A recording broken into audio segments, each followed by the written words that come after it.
চলুন তাহলে দেখে নিই যে কী করে আমরা আমাদের কম্পিউটারের র্যাম বাড়াবো। চলুন মাই কম্পিউটারে চলে যায়, এখানে সিস্টেম প্রপার্টিতে যায়। এখানে দেখুন আমাদের র্যাম 6 GB দেখাচ্ছে। ওকে দেখুন ইনস্টল র্যাম 6 GB। ওকে আমার এই কম্পিউটারে 6 GB র্যাম আছে, ঠিক আছে। 6 GB মানে অনেকই আছে, ঠিক আমার তো কোনো অসুবিধা হয় না। তো যাদের ধরুন র্যাম কম আছে, 2 GB আছে, 1 GB আছে বা 4 GB আছে, যাদের র্যাম কম আছে তাদের ক্ষেত্রে বলছি তারা কী করে র্যাম বাড়াবেন।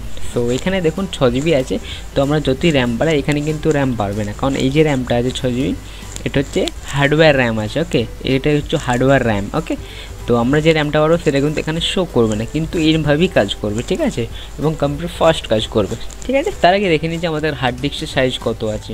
চলুন মাই কম্পিউটার, এখানে দেখুন ধরুন এই যে ডি ড্রাইভ আছে, ডি ড্রাইভে আমরা র্যাম বাড়াবো, ধরুন 10 GB র্যাম আমরা বাড়াবো, মানে র্যাম 10 GB বাড়াবো, তাহলে কী হবে 10 GB ডি ড্রাইভ থেকে কমে যাবে, মানে সেই জায়গাটা তো ভর্তি হয়ে যাবে, র্যামের জন্য আলাদা হয়ে যাবে, তাই 10 GB আমাদের কমে যাবে। এখন কত আছে দেখুন 183 GB ফ্রি আছে, তো তাহলে আর 10 GB মানে 173 GB, তাহলে এটা হয়ে যাবে, ঠিক আছে, ভালো করে মনে রাখবেন। এখনও আছে 183 GB এবং আর 10 GB কমাতে গেলে তাহলে 173 GB হয়ে যাবে। ওকে চলুন আমরা 10 GB কমাবো বা 10 GB র্যাম বাড়াবো। তো চলুন তাহলে এখানে আসার পর অ্যাডভান্স সিস্টেম সেটিংসে যান। এই দেখুন এখানে ক্লিক করুন, করার পর দেখুন এখানে অ্যাডভান্স আছে, এখানে অ্যাডভান্সে আসবেন, তারপর এখানে সেটিংসে চলে আসবেন। চলুন সেটিংসে আসি, এখানে সেটিংসে আসার পর এখানে আবার অ্যাডভান্সে চলে আসবেন, অ্যাডভান্সে ক্লিক করুন। এবারে দেখুন এখানে আপনি চেঞ্জ অপশান পেয়ে যাবেন, ঠিক আছে। এখানে দেখুন আমাদের যে র্যাম আছে টোটাল, সে র্যামের সাইজ এখানে দিয়ে দিয়েছে, ঠিক আছে। তো এবার চেঞ্জে ক্লিক করুন, করার পর দেখুন এখানে কি আছে, অটোমেটিক্যালি ম্যানেজ আছে, তো আপনি অটোমেটিক্যালি এটাকে কেটে দেবেন। ওকে কেটে দেওয়ার পর আমরা কী বললাম ডি ড্রাইভে বানাবো, তো ডি ড্রাইভ, এই দেখুন ডি ড্রাইভ সিলেক্ট করে দিলাম। ওকে আর এখানে দেখুন অটোমেটিক কিছু একটা নিয়ে নিয়েছি, তো আমরা কী করবো এখানে কাস্টম সাইজ করবো। ওকে কাস্টম সাইজে ক্লিক করলাম, এইখানে আমাদের সাইজটা দেবো, এখানে সাইজ কী দেবো, এমবিতে দেবো। ওকে এখানে দেখুন initial size MB, maximum size MB.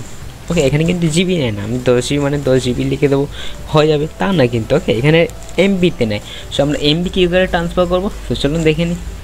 Calculator, ওকে এন্টার করুন। দেখুন নর্মালি 1024 MB-তে 1 GB হয়, তাহলে 10 GB ইন্টু 1024 করলেই 10 GB সমান কত MB বেরিয়ে যাবে। ওকে তো চলুন 1024 ইন্টু 10 সমান 10,240 MB। ওকে তো এখানে 10,240 MB করে দিন, এখানে ম্যাক্সিমাম সাইজও 10,240 MB করে দিন। ওকে দেখুন কাস্টম সাইজে করলাম 10,240, 10,240। ওকে এবার জাস্ট সেটে ক্লিক করবেন। ওকে ক্লিক করার পর ওকে করবেন, ওকে করার পর কী দেখাচ্ছে দেখুন, the changes you have made require you to restart your computer before they can take effect. Okay মানে কোনো কিছু এফেক্ট বা কোনো কিছু কাজ করার আগে আপনাকে রিস্টার্ট করতে বলছে কম্পিউটারটাকে, ঠিক আছে। সো ওকে করি, তাহলে রিস্টার্ট হয়ে যাবে, তারপরে দেখাচ্ছি আমরা, ঠিক আছে। চলুন তাহলে দেখে নিই আমাদের কম্পিউটার রিস্টার্ট হওয়ার পর এবার চলুন আবার খুলেছি, এবার দেখা যাক যে আমাদের র্যাম হয়েছে কি না। 10 GB র্যাম করেছিলাম আমরা, তো চলুন মাই কম্পিউটারে যান। এখানে দেখুন কি চেঞ্জ দেখুন, আগে তো ছিল 183 GB, এখন দেখাচ্ছে 173 GB, মানে 10 GB এখান থেকে কমে গেছে, ঠিক আছে। তো চলুন এবারে প্রপার্টিসে যাই, এখানে দেখুন 6 GB আছে, আমি বলেছিলাম যে এখানে ওটা আসবে না, কিন্তু র্যাম হিসাবেই সেটা কাজ করবে। অ্যাডভান্স সিস্টেম সেটিংসে যান, আবার সেটিংসে যান, অ্যাডভান্স, আবার এখানে দেখুন কি দেখাচ্ছে 16,245 MB। চলুন ক্যালকুলেটর করে নিন,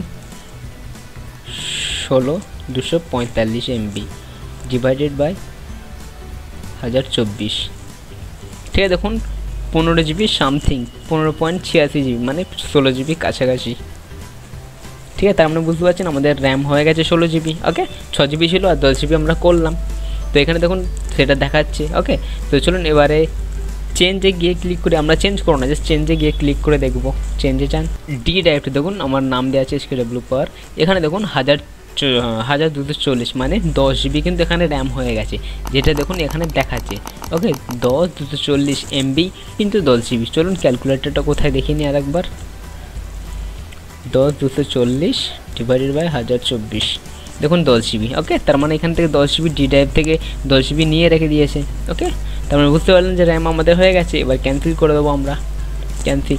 এবার দেখুন আপনার সিস্টেম কত ভালো কাজ করবে, আগের তুলনায় আপনার সিস্টেম ভালো স্পিডে কাজ করবে। ঠিক আছে, ভিডিওটি ভালো লাগলে অবশ্যই লাইক করবেন, কমেন্ট করবেন আর শেয়ার তো অবশ্যই করবেন। কোনো প্রবলেম হলে না পারলে সেটা কমেন্ট অবশ্যই জানাবেন।